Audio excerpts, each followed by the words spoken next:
شروع اللہ کا نام لے کر جو بڑا مہربان نہایت رحم والا ہے۔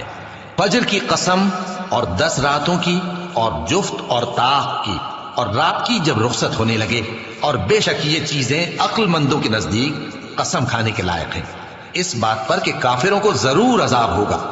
کیا تم نے نہیں دیکھا کہ تمہارے پروردگار نے قوم عاد کے ساتھ کیا کیا، جو ارم کہلاتے تھے، دراز قد مانند ستونوں کے، کہ تمام ملک میں ایسے پیدا نہیں ہوئے تھے؟ اور سمود کے ساتھ کیا کیا، جو وادی قرا میں چٹانیں تراشتے تھے؟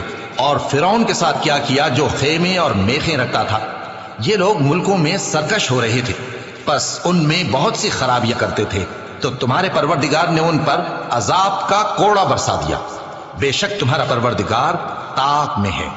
مگر انسان عجیب مخلوق ہے کہ جب اس کا پروردگار اس کو آزماتا ہے کہ اسے عزت دیتا اور نعمت بخشتا ہے تو کہتا ہے کہ میرے پروردگار نے مجھے عزت بخشی، اور جب دوسری طرح آزماتا ہے کہ اس پر روزی تنگ کر دیتا ہے تو کہتا ہے کہ میرے پروردگار نے مجھے ذلیل کیا۔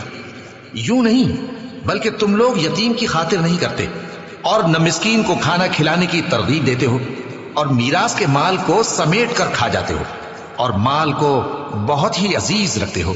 یوں نہیں، جب زمین کوٹ کوٹ کر برابر کر دی جائے گی اور تمہارا پروردگار جلوہ فرما ہوگا اور فرشتے قطار در قطار آ جائیں گے اور دوزخ اس دن سامنے لائی جائے گی، تو انسان اس دن سوچے گا، مگر اب سوچنے سے اسے فائدہ کہاں مل سکے گا؟ کہے گا کاش میں نے اپنی اس زندگی کے لیے کچھ آگے بھیجا ہوتا، تو اس دن نہ کوئی اللہ کے عذاب کی طرح کا عذاب دے گا اور نہ کوئی اس کے جکڑنے کی طرح جکڑے گا۔